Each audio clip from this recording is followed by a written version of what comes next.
50 વર્ષની ઉંમર પછી આ 5 શાકભાજી ભૂલથી પણ ન ખાવી જોઈએ. શું તમે જાણો છો કે કેટલીક શાકભાજી એવી છે જે આપણને જીવનભર સ્વસ્થ રાખવાનું વચન આપે છે? તે ઉંમર વધવા સાથે શરીર માટે ઝેરી બની શકે છે. હા, તમે બિલકુલ બરાબર સાંભળ્યું. જો તમારી ઉંમર 50 વર્ષ કે તેથી વધુ છે તો આ માહિતી તમારા માટે અત્યંત ખાસ અને મહત્વપૂર્ણ છે, કારણ કે વૃદ્ધાવસ્થામાં શરીરની જરૂરિયાતો બદલાઈ જાય છે, પાચન શક્તિ નબળી પડી જાય છે અને આપણી આદતો જ આપણને સ્વસ્થ રાખી શકે છે અથવા તો બીમાર બનાવી શકે છે. એટલા માટે આજે હું તમને એક એવી 5 શાકભાજી વિશે જણાવવાનો છું જેને 50 વર્ષની ઉંમર પછી ભૂલથી પણ ન ખાવી જોઈએ. આ શાકભાજીઓનું સેવન કરવાથી શરીરમાં જોખમ વધે છે અને એક દિવસ ગંભીર બીમારીનું રૂપ લઈ શકે છે. આથી માહિતી આ માત્ર તમારા માટે જ નહીં પરંતુ તમારા દાદા દાદી, માતા પિતા, મોટા બા કે બાપુ અથવા બધા માટે અત્યંત મહત્વપૂર્ણ છે. આ માહિતીને અવગણવી એટલે તમારા સ્વાસ્થ્યને જાતે જ જોખમમાં મૂકવું. તો ચાલો આ અત્યંત મહત્વપૂર્ણ અને ખૂબ જ ખાસ વિડીયોને શરૂ કરીએ જે તમારા વૃદ્ધ જીવનને સ્વસ્થ અને સુરક્ષિત બનાવી શકે છે.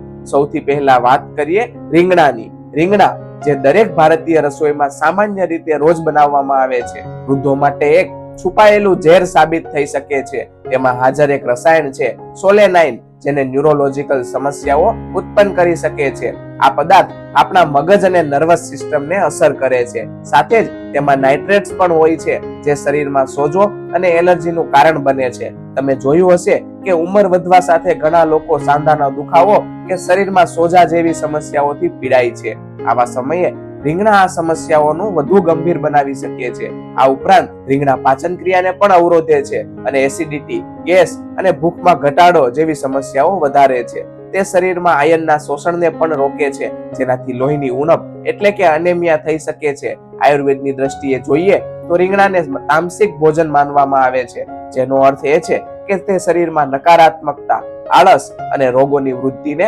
વધારે છે. આવા ભોજનથી દૂર રહેવું એ જ સમજદારી છે. તો તેનો વિકલ્પ શું છે? જો તમને સ્વાદ પણ જોઈએ અને સ્વાસ્થ્ય પણ, તો રીંગણાની જગ્યાએ તમે દૂધી, તુરિયા અને ગલકા જેવા વિકલ્પો પસંદ કરી શકો છો. આ શાકભાજીઓ ન માત્ર પચવામાં સરળ છે પરંતુ શરીરને ઠંડક, પોષણ અને ઉર્જા પણ પ્રદાન કરે છે. ખાસ કરીને દૂધી, જેને આયુર્વેદમાં સૌથી શાંતિદાયક અને સ્વાસ્થ્યવર્ધક શાકભાજી માનવામાં આવે છે. હવે વાત કરીએ બીજી ખતરનાક શાકભાજીની અને તે છે ફુલાવર.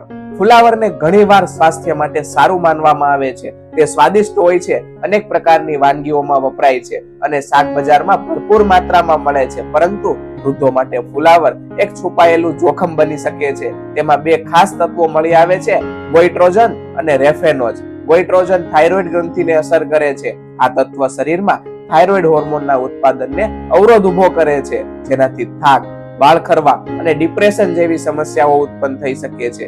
બીજી તરફ રેફેનોઝ એક પ્રકારનું જટિલ ખાંડ છે જે પેટમાં ગેસ અને ફૂલવાનું કારણ બને છે. જો કોઈ વૃદ્ધને પહેલેથી જ થાઇરોઇડની સમસ્યા હોય અથવા તેમના સાંધામાં સોજો હોય તો ફુલાવર આ સમસ્યાઓને વધુ ગંભીર બનાવી શકે છે. તેનું સેવન કરવાથી પેટ ભારે લાગે છે, ઊંઘમાં અવરોધ આવે છે અને આળસનો અનુભવ થાય છે. ડોક્ટરની સલાહ છે કે 50 વર્ષની ઉંમર પછી જ્યારે પાચન તંત્ર ધીમું પડી જાય છે ત્યારે આવી શાકભાજીઓથી દૂર રહેવું જ સારું છે જે ગેસ્ટ્રિક ડિસઓર્ડરનું કારણ બને છે. તો ફુલાવરની જગ્યાએ તમે શું ખાઈ શકો? પાલક, મેથી અને અન્ય લીલી પાંદડાવાળી શાકભાજીઓ એક ઉત્તમ વિકલ્પ છે. આ શાકભાજીઓ પાચનમાં હલકી હોય છે, ફાઈબરથી ભરપૂર હોય છે અને શરીરને ઉર્જાવાન રાખે છે. જો તમે અત્યાર સુધી આ મહત્વપૂર્ણ વિડીયોને લાઈક નથી કર્યો તો અવશ્ય કરજો અને આ ઉપયોગી માહિતી તમારા માતા પિતા કે દાદા દાદી સુધી ચોક્કસ પહોંચાડજો. હવે આપણે આગળ એવી જ 3 શાકભાજીઓની વાત કરીશું જેનું સેવન 50 વર્ષની ઉંમર પછી અત્યંત સમજી વિચારીને કરવું જોઈએ, કારણ કે આ શાકભાજીઓ શરીરમાં ગેસ, થાઇરોઇડ, સુગર અસંતુલન અને સંધિવા જેવી ગંભીર સમસ્યાઓને જન્મ આપી શકે છે. હવે વાત કરીએ આગળની ખતરનાક શાકભાજી જે છે અળવી, જેને આપણે પાત્રાના પાંદડા કહીએ છીએ. અળવી એટલે કે કોલોકેસિયા, જે જોવામાં અને ખાવામાં ખરેખર સ્વાદિષ્ટ લાગે છે, પરંતુ 50 વર્ષની ઉંમર પછી તે પેટ માટે આફત બની શકે છે. તેમાં મોટી માત્રામાં સ્ટાર્ચ હોય છે, સાથે જ ચરબીનું પ્રમાણ પણ વધુ હોય છે. આ બંને તત્વો વૃદ્ધ લોકો માટે અત્યંત નુકસાનકારક સાબિત થઈ શકે છે. અળવી પચવામાં ખૂબ જ ભારે હોય છે અને ઘણીવાર કબજિયાત, ગેસ કે પેટનું ફૂલવું જેવી સમસ્યાઓનું કારણ બને છે. જે લોકોને ડાયાબિટીસ હોય તેમના માટે અળવી વધુ ખતરનાક હોઈ શકે છે, કારણ કે તે બ્લડ સુગર લેવલને અસ્થિર કરી દે છે. આ ઉપરાંત તેનું સેવન કોલેસ્ટ્રોલના સ્તરને પણ વધારી શકે છે, જેનાથી હૃદય રોગનું જોખમ પણ વધી જાય છે. આયુર્વેદિક ભાષામાં કહીએ તો અળવીને ગુરુ આહાર એટલે કે ભારે ભોજન કહેવામાં આવે છે, જે જઠરાગ્નિને નબળી કરે છે. આથી શરીરમાં આમા એટલે કે ઝેરી તત્વો ઉત્પન્ન થાય છે, જે સમય જતા ગંભીર બીમારીઓનું કારણ બને છે. તો તેનો વિકલ્પ શું છે? તમે અળવીની જગ્યાએ શક્કરિયું, ગાજર કે સરગવાની સિંગોને તમારા આહારમાં સામેલ કરી શકો છો. આ શાકભાજીઓ ન માત્ર હલકી હોય છે, પરંતુ ફાઈબર અને પોષક તત્વોથી ભરપૂર પણ હોય છે. શક્કરિયું ખાસ કરીને ડાયાબિટીસ અને પાચન માટે ફાયદાકારક માનવામાં આવે છે, જ્યારે ગાજર આંખો અને ત્વચા માટે અમૃત સમાન છે. સરગવો તો પોતે જ એક સંપૂર્ણ ઔષધિ છે, જે શરીરની રોગપ્રતિકારક શક્તિને અનેક ગણી વધારી શકે છે. હવે વાત કરીએ કારેલાની. કારેલા તેના કડવા સ્વાદના કારણે જેટલું બદનામ છે, તેટલું જ તે ડાયાબિટીસ માટે વરદાન માનવામાં આવે છે. પરંતુ ધ્યાન રાખો, જો 50 વર્ષની ઉંમર પછી તમે તેનું વધુ પડતું સેવન કરો છો, તો આ વરદાન ક્યારેક ઝેર બની શકે છે. કારેલામાં બે ખાસ તત્વો જોવા મળે છે, મોમોર્ડિન અને ચારેન્ટીન. આ બંને તત્વો શરીરમાં બ્લડ સુગરને ઝડપથી ઘટાડવાનું કામ કરે છે. હવે વિચારો, જો કોઈ વૃદ્ધ પહેલેથી જ ડાયાબિટીસની દવાઓ લેતા હોય અને ઉપરથી કારેલાનું ભરપૂર સેવન કરે તો શું થશે?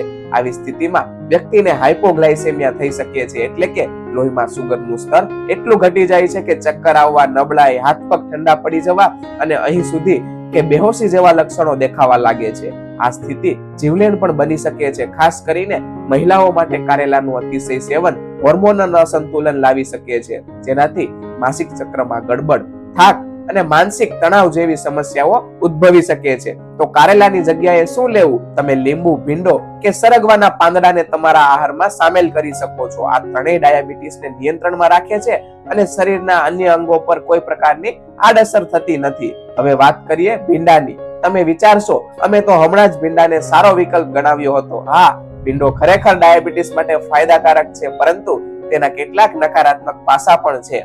ખાસ કરીને જ્યારે તેને ખોટી રીતે અથવા વધુ પડતી માત્રામાં ખાવામાં આવે.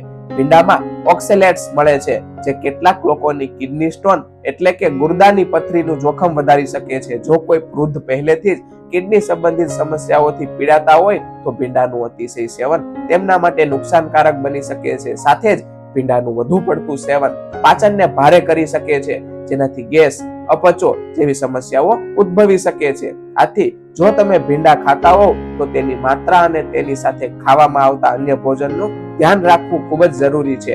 તેનો સુરક્ષિત વિકલ્પ હોઈ શકે છે કોળું, જે વિટામિન અને ફાઈબરથી ભરપૂર હોય છે અને શરીરમાં સોજો ઘટાડવામાં મદદ કરે છે. હવે વાત કરીએ વટાણાની. નાના નાના લીલા દાણા, જે શિયાળાની શાન માનવામાં આવે છે, તે પોતાની અંદર એક મોટું જોખમ છુપાવે છે. ખાસ કરીને જ્યારે તમારી ઉંમર 50 વર્ષથી વધુ હોય. વટાણામાં હાઈ પ્રોટીનની સાથે સાથે હાઈ સુગર કન્ટેન્ટ અને પ્યુરિન પણ મળે છે. પ્યુરિન શરીરમાં જઈને યુરિક એસિડમાં ફેરવાય છે અને આ એ જ તત્વ છે જે સાંધાનો દુખાવો, યુરિક એસિડથી જોડાયેલી અન્ય સમસ્યાઓને જન્મ આપે છે. જો તમે પહેલેથી જ સંધિવાના દર્દી હોવ અને અથવા તમારા શરીરમાં સાંધાના દુખાવા હોય, તો વટાણા આ સમસ્યાને વધુ વધારી શકે છે. અને જો તમે ડાયાબિટીસના દર્દી છો, તો વટાણાનું વધુ પડતું સેવન બ્લડ સુગરને અસંતુલિત કરી શકે છે. વટાણા પાચનમાં પણ ભારે હોય છે, જેનાથી ગેસ, કબજિયાત અને પેટનો દુખાવો જેવી સમસ્યાઓ ઉદ્ભવી શકે છે. આયુર્વેદ અનુસાર વટાણાને મંદ પાચન ક્રિયાને વધુ નબળી કરનારું ભોજન માનવામાં આવે છે. આથી તેનાથી દૂર રહેવું એ જ સમજદારી છે. તો વટાણાની જગ્યાએ તમે શું ખાઈ શકો? લીલા મગની શાકભાજી, દૂધી કે તુરિયા જેવી વિકલ્પો વધુ ફાયદાકારક છે. આ શાકભાજીઓ ન માત્ર પચવામાં સરળ હોય છે, પરંતુ શરીરને જરૂરી પોષણ પણ પ્રદાન કરે છે. હવે પાચન તંત્રને સુધારેલું રાખે છે. હવે વાત કરીએ સલગમની. સલગમ એક એવી શાકભાજી છે જેને શિયાળામાં ખૂબ જ ખાવામાં આવે છે. તેમાં વિટામિન સી, ફાઈબર અને ખનિજોની ભરપૂર માત્રા હોય છે, પરંતુ તે બધા માટે ફાયદાકારક નથી. ખાસ કરીને તે લોકો માટે જેમની ઉંમર 50 વર્ષથી વધુ છે. સલગમમાં પણ ગાઇટ્રોજન મળે છે, જે થાઇરોઇડ ગ્રંથિને અવરોધે છે. જે વૃદ્ધોને પહેલેથી જ થાઇરોઇડની સમસ્યા હોય, તેમના માટે આ શાકભાજી વધુ હાનિકારક બની શકે છે. સાથે જ સલગમમાં હાજર કેટલાક તત્વો પાચન તંત્રને ધીમું કરી શકે છે, જેનાથી કબજિયાત અને પેટ ભારે રહેવાની ફરિયાદ થાય છે. આ શાકભાજી ઠંડી પ્રકૃતિ હોય છે, જેનાથી વૃદ્ધોને વારંવાર શરદી, ઉધરસ કે ગળામાં ખરાશ જેવી તકલીફો થઈ શકે છે. આયુર્વેદમાં પણ તેનું મર્યાદિત માત્રામાં સેવન કરવાની સલાહ આપવામાં આવે છે, કે ખાસ કરીને જેમનું પાચન નબળું હોય તેમના માટે.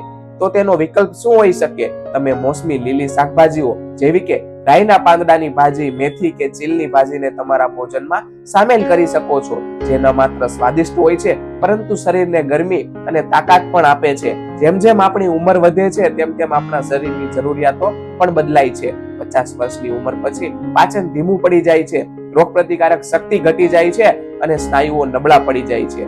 આવા સમયે ખોરાકની પસંદગી જ આપણા સ્વાસ્થ્યનું સૌથી મોટું નિર્ધારક બની જાય છે. તો જો તમને આ માહિતી થોડી પણ ઉપયોગી લાગી હોય તો આ વિડીયોને ચોક્કસ લાઈક કરજો. તમારા માતા પિતા, દાદા દાદી, મોટા બા કે બાપુજી અને 50 વર્ષથી ઉંમર પાર કરી ચૂકેલા દરેક લોકો સુધી આ માહિતી અવશ્ય શેર કરજો. કોમેન્ટમાં અમને જણાવજો કે આ શાકભાજીઓમાંથી તમે કઈ શાકભાજી સૌથી વધારે ખાતા હતા અને હવે આ માહિતી પછી તમે કયો વિકલ્પ અપનાવવા જઈ રહ્યા છો. સ્વસ્થ રહો, ખુશ રહો અને ફરી મળીશું આવા મહત્વની માહિતી સાથે. વિડીયોમાં અંત સુધી જોડાવા બદલ આપ સૌનો ખૂબ ખૂબ આભાર. હેલ્ધી રહો, હસતા રહો.